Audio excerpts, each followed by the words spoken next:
Hello there, and welcome to the iWake podcast. Today is Thursday, June 6th, 2013, and today is the Nintendo edition of the show. So let's get into Nintendo. First off, there's been a lot of talk recently about Nintendo discontinuing the basic model of the Wii U. It's the 8GB model with it's in white. And there's been a lot of talk that, GameStop's getting them recalled and they're getting spread different distribution across the network there. So basically what's going on is GameStop has a ton of the basic models because GameStop's audience is all of the core gamers. And it appears that Nintendo is saying that they're trying to spread those out to areas that need the basic models more. And that when people go into each of the stores, they should have the option of either or.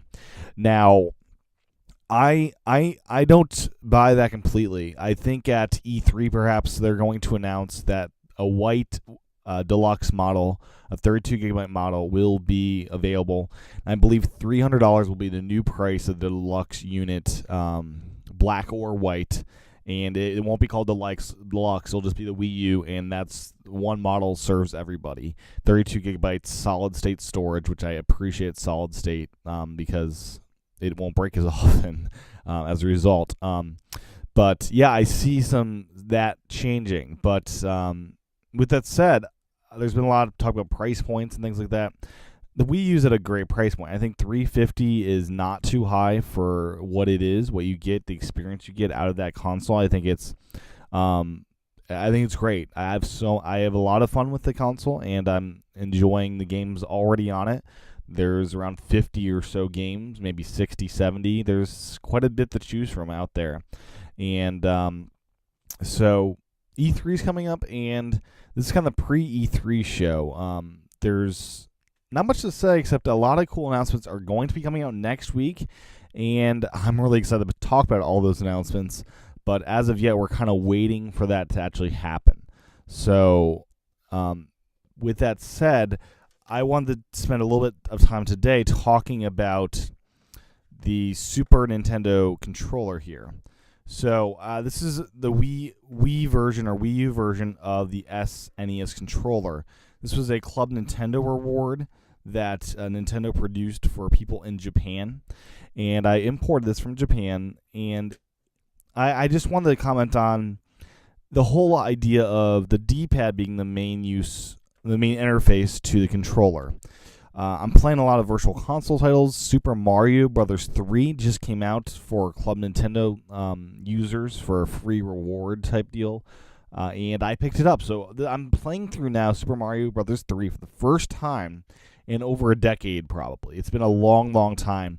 And it's a challenging game for me. I'm getting stuck in World 3 and all those water levels, and I want to go through all the worlds, even though I have a warp whistle, all that kind of stuff.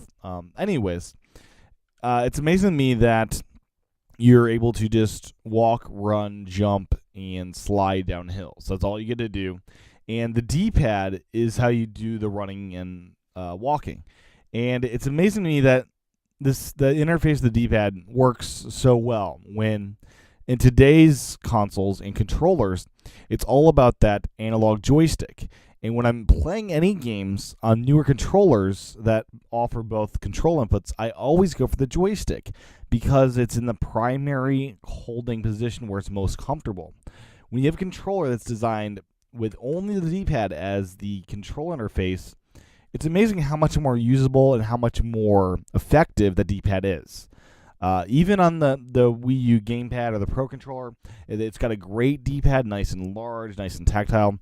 I never end up using it because it feels like a secondary position and not as comfortable to hold as the joysticks are, the primary position. I should say the PlayStation controller would probably be the most comfortable to hold for a D-pad type game, but I'm not sure how many games of those exist. They don't really have a Virtual Console. They probably have some arcade games designed around that. But it's odd to me that that's how it played out. I personally would love some controllers that don't use joysticks, and you have like a 2D controller version of the controller for like an Xbox. I'm not sure if that makes sense to have specialty controllers that just do that. I guess that's what I have the SNES controller for the Wii. That's why I have that.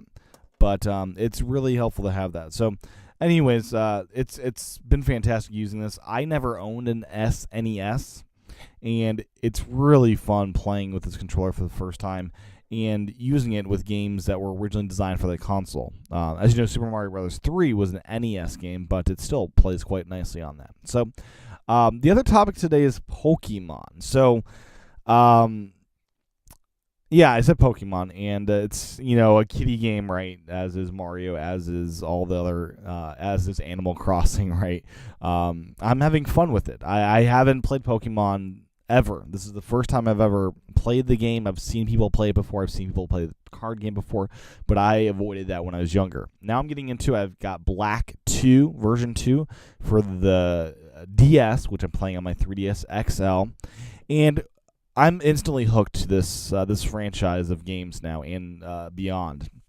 So one cool thing was just, today's my birthday as I record this, and when I went to the Pokemon Center and checked in, it said, "Is today your birthday?" I said, "Yes, happy birthday." And it was delightful to have that personalized birthday greeting from my game console, my 3DS.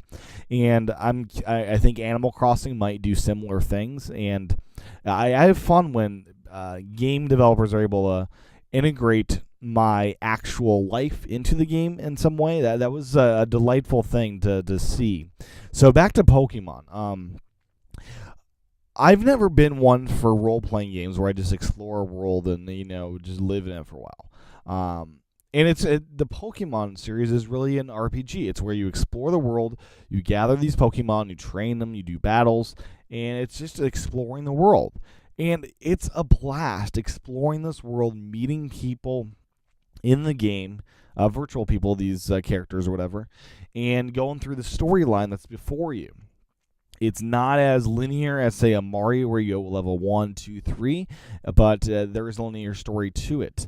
There's a lot of options as far as what do you spend your time on. Do you spend your time going through that storyline, or do you want to just explore and battle Pokemon, level up your Pokemon? And the battles, at first it was like, duh, this is really easy, but as you advance through the game, they get harder and harder battles, especially as you want to level up your lower level Pokemon that aren't as strong. And it's a real challenging game. It's a real fun game at that. I put in 13 hours since I picked it up on Saturday. That's a lot of game time.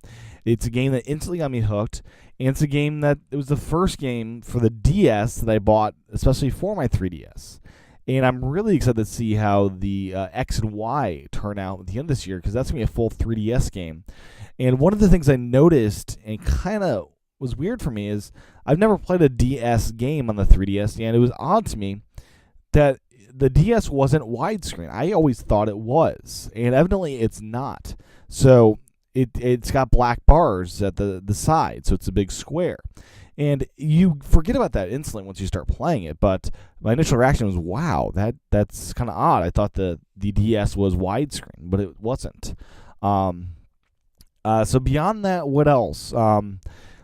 I've been looking into Game Boy as a franchise of consoles, handheld consoles, and it amazes me as I discovered recently that the Game Boy Advance and all the versions except the Micro support games all the way back to the original Game Boy.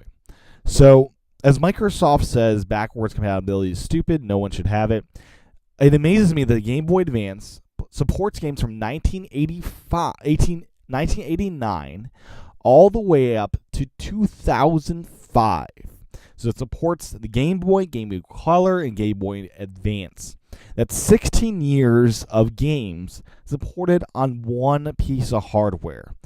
And it uses the same cartridge slot, and that's really impressive that works and that's supported. And it's really giving me a thought of actually picking one of these up just so I have access to the whole library of games I missed out on. I had a Game Boy when I was a kid, but I never got a Game Boy Color or a Game Boy Advance, and I'm sure there's lots of games on there that might be fun even to this day. So that's something kind of interesting, and it brings me to mind the what will the last generation of a DS type game be? We have the DS, we have the 3DS, we have the DSi. What's after the 3DS? How long will the DS franchise live on?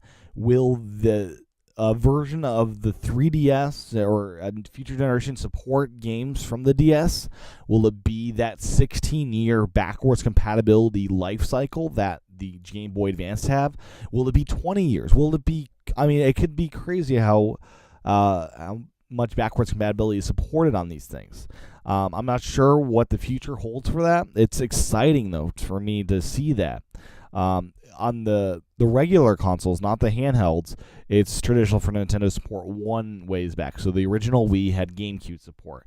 The Wii U has Wii support. So that's kind of the standard.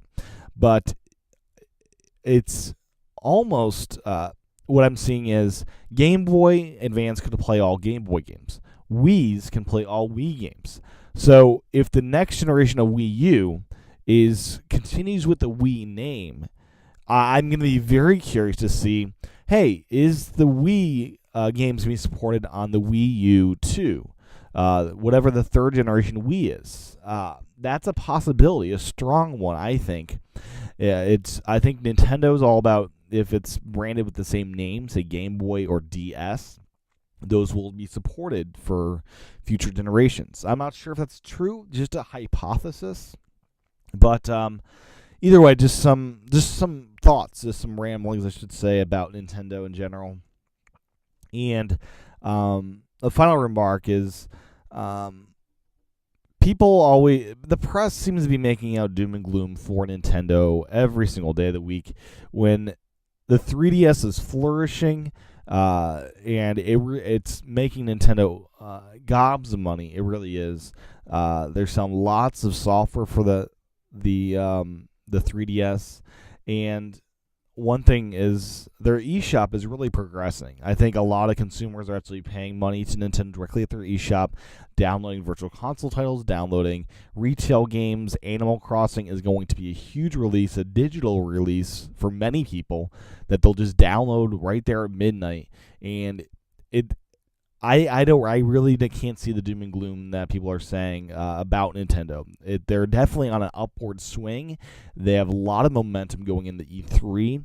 The Wii U, I think, is favorably priced against what these next generation consoles will be priced at, and I think it may be the winner of this next generation.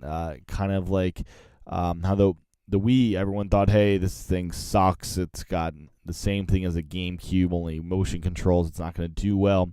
The Wii had the advantage of capturing that motion control novelty, but I think the Wii U will capture first off, the price tag, the size of the box, the simple message that this plays games and isn't too complicated, and it's not DRM'd, it's backwards compatible. I think Nintendo has a clear shot at taking over this next generation if they play their cards right, and I think E3 onwards is going to be nothing but an upwards track for Nintendo. So that is where I stand with all that doom and gloom talk. I think it's ridiculous, and people also say Wii U has no games, and that also is ridiculous. There's a lot of games.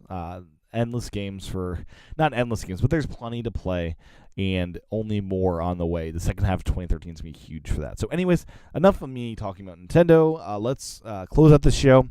Thanks for listening or watching today's episode. I now have another podcast going on. So I have the International Film Club that comes out every Friday. So that tomorrow will be another episode of that. But I also have a new Nintendo-focused podcast, 45 minutes to an hour, traditionally, called the Nintendo Club Podcast. It's in iTunes, so just search for the Nintendo Club Podcast. There are 2 levels out. We're calling the episodes levels, and I really think you're going to enjoy it. It's with the same co-host, Mark Greentree, and if you want to hear Nintendo talk for about 50 minutes to an hour, definitely go there. We have a lot of fun doing that show, and thanks for watching. So stay tuned for Monday's edition of iWake, and have a great weekend. Bye-bye.